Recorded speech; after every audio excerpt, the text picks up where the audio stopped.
Hey guys, welcome to the Buck Brief. Jeff Tiegs is with us now. He is of the special operations community for a couple of decades, a guy who saw a lot of combat in the war on terror. He is now retired and just got back from Israel, where he had tremendous access to Prime Minister Benjamin Netanyahu, top Israeli defense officials, got out and went into Gaza. And he's going to talk to us about the situation on the ground over there right now as there's more activity up north with Hezbollah. Jeff, good to see you. Thanks for having me back, Buck. Really appreciate it. So we know that the Israelis pulled off a pretty astonishing operation with the exploding pagers and radios, wounding a couple thousand Hezbollah terrorists. Now there are concerns that, first of all, we're being told that Hezbollah was about to launch an offensive before the Israelis did that. That was reported over the weekend. And there's the possibility of now a Hezbollah counterstrike. How do you see that likely playing out? What's the threat level, and what do you think happens? Yeah, a couple different things. I think some unique angles to look at this, Buck. And one of those is recognizing, and people figured out pretty quick, those pagers had been rigged a long time ago. These targets have been designated within Hezbollah a long time ago. Israel has been tracking the movements of Hamas within Gaza. They've been tracking the movements in Hezbollah to the north. And what they prioritized was Hezbollah. So they were caught a little bit with their pants down with Hamas, but their more existential threat is from the north with Hezbollah. So people need to understand and recognize, even though it appears to many of us like this war has just begun, it hasn't. These pieces have been getting put into place on the chessboard for weeks and years. And one of the things that I'm really proud about is the involvement that I've had with Israel through the years as a U.S. soldier, specifically after 2006 when they tangled with Hezbollah. They made a lot of mistakes. They didn't have the intelligence that they needed. So they began to prep from 2006 until now to have the accuracy and precision and the efficiency of what we're seeing. And people need to really understand and appreciate that. And also recognize when you talk about that pager attack, the restraint that Israel used on the time and place and when to actually execute that attack. And it should be easy for everyone to understand who's intellectually honest that Israel either responds to the attacks or they have a preemptive strike. And that's exactly what we're seeing. And they have absolutely obliterated the leadership of the Radwan brigades, which are the biggest threat coming out of Hezbollah. So Hezbollah can rattle their swords, Iran can rattle their swords. I personally don't believe that there will be a level of escalation that any of us would be overly concerned with. One, because of the precision of the attacks that Israel has been successful with. And two, it's just part of the MO of Iran and its proxies to just be bellicose and scream and holler and shout and try to win this fight in the media versus on the battlefield. The updates this morning from the New York Times were Israel and Hezbollah trade heavy fire, over 180 killed in Lebanon, 700 others injured. Israeli strikes in southern Lebanon, sirens going off in northern Israel, Hezbollah vowing to continue attacking. So, I mean, there's exchange of artillery and rocket fire going on, right? I mean, this is a reality right now up in the north, but it sounds like, especially after that operation that the Israelis were able to pull off, Hezbollah is limited in what it can do beyond that, and clearly the Israelis could meet them if there was some kind of escalation. I mean, they could bring up more of their own heavier weaponry and military force.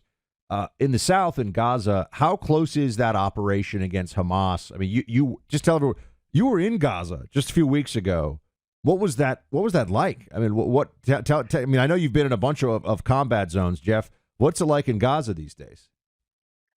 The only thing I can compare to what you see on the ground in Gaza is what Mosul looked like after ISIS had inhabited it and U.S. forces, predominantly with the Iraqi forces, retook it. Just the destruction. That is the most like battle that I can come up with. Also because of the way that ISIS was using civilians, the way that ISIS had the buildings to blow. So it's interesting. When we were there a couple of weeks ago, it was about 80% complete. And there was just kind of a pockets yet left in the center where they still had to work through and clear. And when we had that opportunity to sit down with Prime Minister Netanyahu, and if the world is listening, Israel is telling us exactly what their priorities are. They did not want a two-front war. When Hamas attacked out of Gaza, their priority was to decimate Hamas to ensure that they were able to protect civilians in and around that southern border and recover the hostages. Then their next phase was to get the displaced persons up in north back to their homes. There's somewhere around between 60 and 80,000 displaced persons up there in the north. So Netanyahu has been telling us exactly what his intentions were.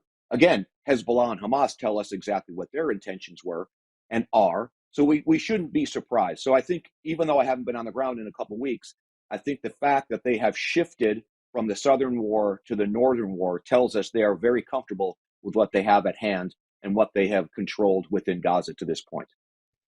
I mean, Jeff, you've been a part of U.S. military elite counterterrorism operations before. What's the environment like when the equivalent of an Israeli Tier 1 unit is going in to rescue hostages in Gaza, as they have? Not enough of the hostages, tragically, have been brought home. But I mean, the preparation for that kind of mission, and I mean, what's going through your mind when you're having to do that behind hostile lines? Each doorway is possibly, somebody entrenched with an AK ready to go. I mean, just to take me through like how that kind of operational planning and thinking presents itself. Yeah, when you are dealing with Israel and the Israeli Defense Force, the IDF, they have, again, people have to recognize and understand, it's a conscript force. A young man and a young woman have to serve with the Israel government, and many of them go into the military. So a lot of their soldiers are very young. They do have these professional elements that people know about with the Sayeret McCall and Shal Dag, and even Yamam. And those people train every single day, day in and day out. But I think I mentioned last time when I was here, the learning curve from what these lower soldiers, all of these soldiers that have gone into Gaza, have to become a bit of a special operations type because it's that close battle, complicated fight. And I am absolutely impressed on how that learning curve was reached and how quickly even the regular IDF soldiers were prepared and how they've integrated not just with the special operations, but with the engineers and blowing these tunnels, etc. A special ops guy, this is what they do, right? They're ready and they're prepared at all times. To get the rest of the forces up to speed is something that has been really impressive. And once again, not to jump out of the south but back to the north, we're not seeing that learning curve. They learned back in 2006 how they need to defeat Hezbollah in the north. So we aren't seeing the mistakes. We aren't seeing the things moving slowly. It is a precision strike with the intel that they've gathered. And all they're asking for, again, when people recognize, just like in Gaza, they're asking for the control of the Philadelphia corridor and the hostages returned.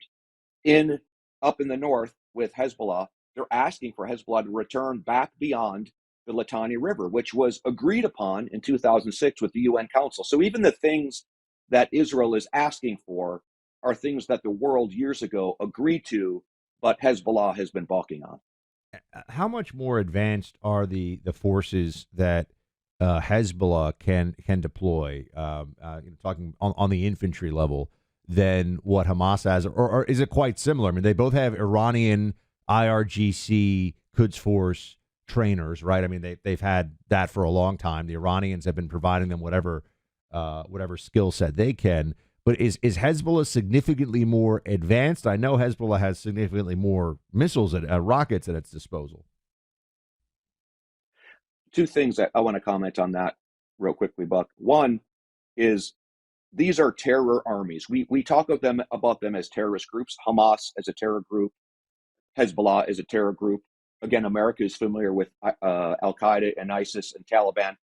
Taliban is now a terror army. Hezbollah has always been a terror army. We've allowed Hamas to become a terror army.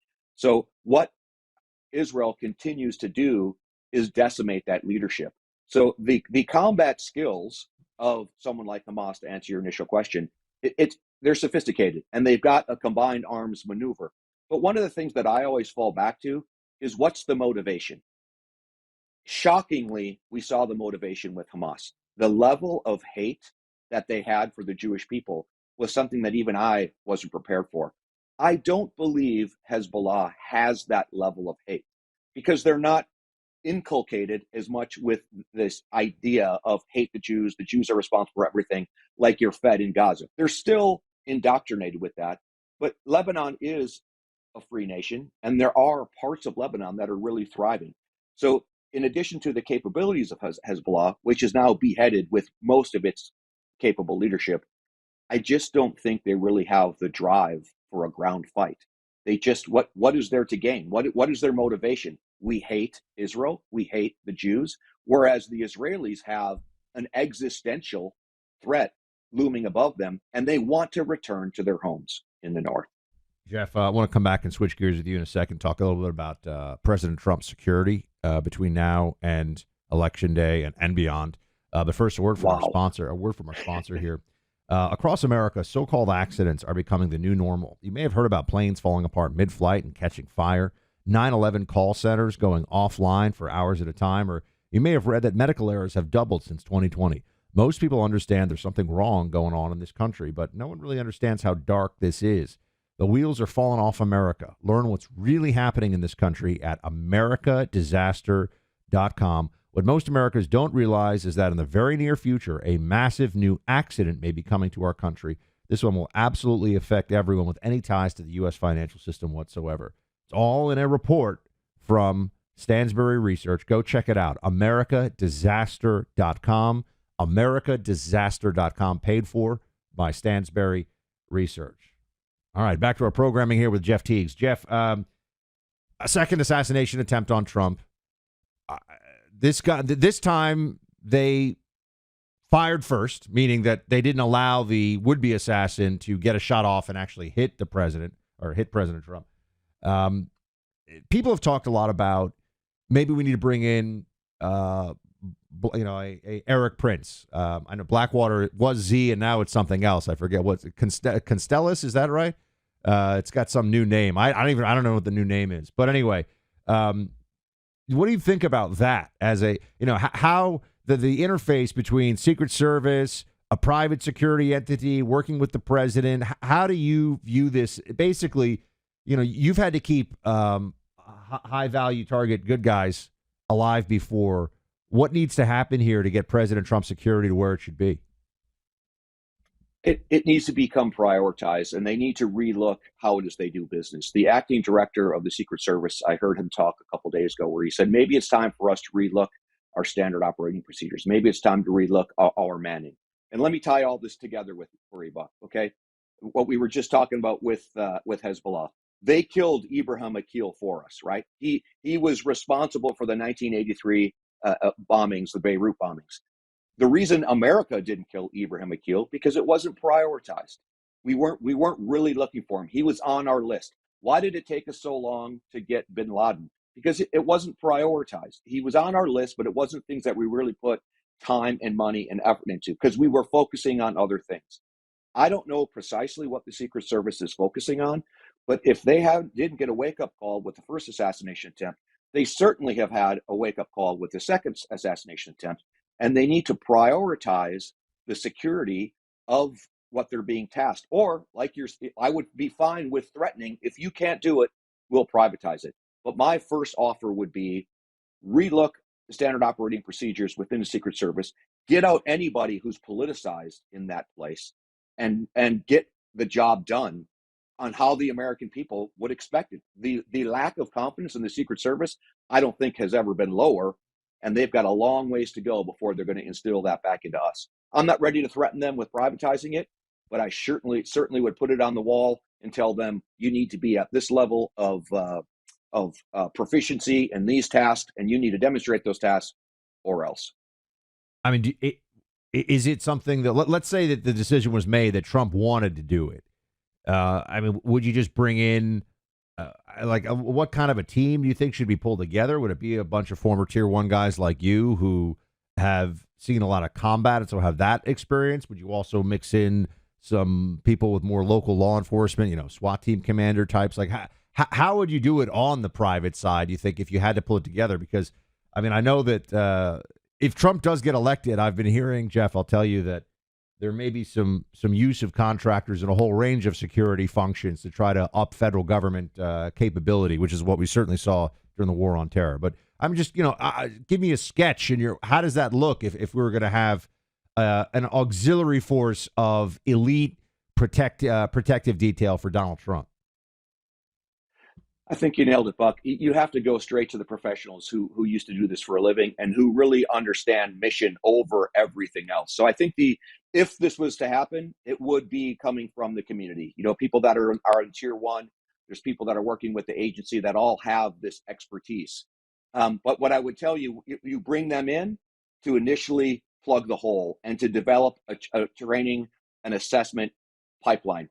Because guys like me, guys like tier one, we just get bored with it. We get bored with being a bodyguard. It isn't what we set out to do. So while it is the short-term answer, you need to take that professionalism and bring in the right person. And we know who that person is. We know who has the right personality to not get bored standing there for 10 hours, staring at a golf course, et cetera, et cetera. And if that's not what they're using, even with these psychological metrics for a Secret Service, it needs to come in because we can tell you precisely what is the psychological, intellectual, physical breakdown of an assaulter? What is it of an intel analyst? What is it of someone on a protection detail? So if they don't have those at their fingertips, they need to get the big boys in to bring it in and get that brought into a process that can then last for more than days, weeks, and months, but for years to come. Word from our sponsor here, debt relief provider. You didn't vote for this recession or inflation, but you sure as heck did pay for it at the pump, the grocery store, and a stack of unpaid bills for millions of Americans. I know there's a lot of financial stress out there. The solution is donewithdebt.com. Unlike others, Done With Debt created new, aggressive strategies designed to get you out of debt permanently without bankruptcy or loans. Done With Debt stands between you and bill collectors. They negotiate with your creditors to write off balances, cut interest, and stop penalties. They have a plan to put more money in your pocket month one, and Done With Debt is accepting new clients right now. But you need to hurry because some of their debt strategies are time sensitive and you don't want to miss out. Let Done With Debt help make your money yours again. Visit donewithdebt.com or call 888-322-1054 right now. Chat with one of their debt relief strategists for free. Go to donewithdebt.com. That's donewithdebt.com. Jeff, just one more for you before we close up here. You think Trump's going to win this one? Man, I have no idea, and I never like to come on and be political, right? But here's the thing, Buck. I don't think I shared this with you. When I had the opportunity to meet with PM Netanyahu, there were three things on his wall. Did I mention this to you before? No. One of them was a giant map of Gaza. It filled the whole wall. To the left of that was a framed picture of the declaration signed by Harry Truman recognizing Israel as a sovereign state. Next to that, it was two framed documents where President Trump recognized Jerusalem as the capital of Israel, and he was going to move the embassy there. So I stood in that office and I saw those things and I thought, am I being played? Are those things always on the wall? Is the fact that Trump recognized Jerusalem and moved the embassy there really an equivalent to Truman recognizing Israel as a sovereign state? And Buck, the answer is yes. Those are things. If you like Donald Trump or you hate Donald Trump, and we get way too bogged down with personalities, right? We're comparing one personality against another, not policies. And we've seen the policies from the Biden administration that Harris is 100% a part of, even though she tries to distance herself from it. And we've seen the policies of Trump. And when it comes to Israel, it is unequivocal. They are absolutely terrified of a Harris administration. They are looking for Trump because they are looking for continued support in that region. And right now, they're going it alone. And they're going to go it alone through November into January. And if Trump isn't elected, I fear that they're going to end up going it alone for much longer than needs to be. Jeff Tiegs, always a pleasure to have you on, Jeff. Appreciate you. Thank you for your service and your expertise as always. We'll talk again soon. Thanks, Buck. God bless you.